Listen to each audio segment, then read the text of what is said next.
In the name of Allah, the most merciful, the most compassionate, the Qur'an begins this story with a simple but profound verse. They ask you about Dhul-Qarnayn. The Qur'an says, say, I will recite to you a remembrance of him. Qur'an 18-83. A remembrance, not just a story. Because what follows is not history, it is revelation. Dhul-Qarnayn, a name that echoes through centuries, wrapped in mystery and awe. A man granted by Allah power unlike any other. A ruler, a believer, a traveler between worlds. The Qur'an says, indeed, we established him upon the earth, and we gave him from everything a means. Qur'an 18-84. For every means knowledge, strength, and guidance.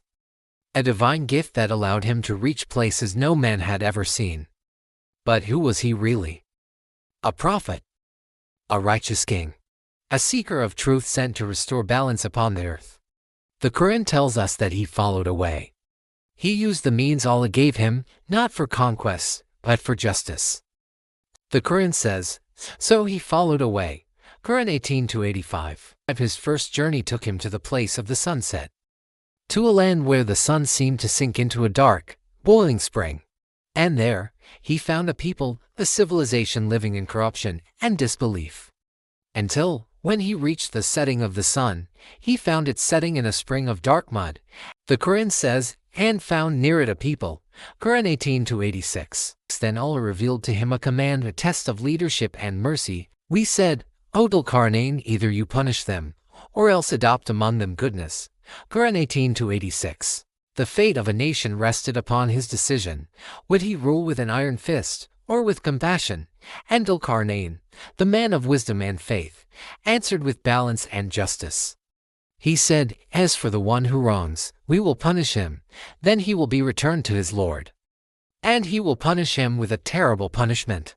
But as for the one who believes and does righteousness, he will have the best reward, and we will speak to him from our command with ease. Qur'an 18-87-88. This was the heart of Dhul-Qarnayn's mission, justice guided by mercy.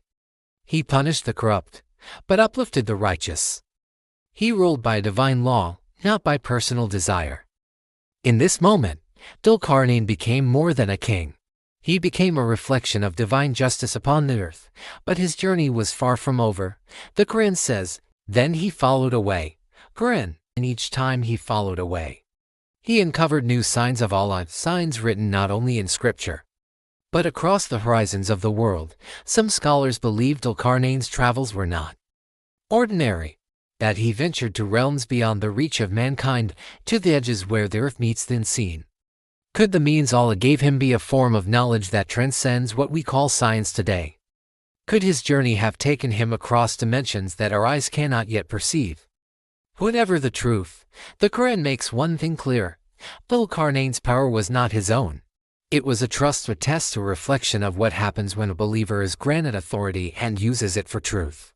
His story reminds us that real strength is not measured by armies or empires. True power is in submission to Allah and in the justice that flows from faith. The first part of Dhul-Qarnayn's journey teaches us how belief and wisdom can reshape civilizations, how mercy can exist even in the hand of power, and how every end of light, every sunset, is a beginning for those who walk the path of truth. But this is only the beginning. Beyond the western lands lies another horizon, a place where the sun rises upon people unlike any others. And beyond them a land sealed between two barriers, where the nations of Gog and Magog await their time to return. The Qur'an says, so he followed a way. Qur'an 18-89. And the journey continues. If this story inspired your heart and mind, don't forget to like the video and subscribe so you don't miss the next chapter in the hidden journey. The next revelation awaits.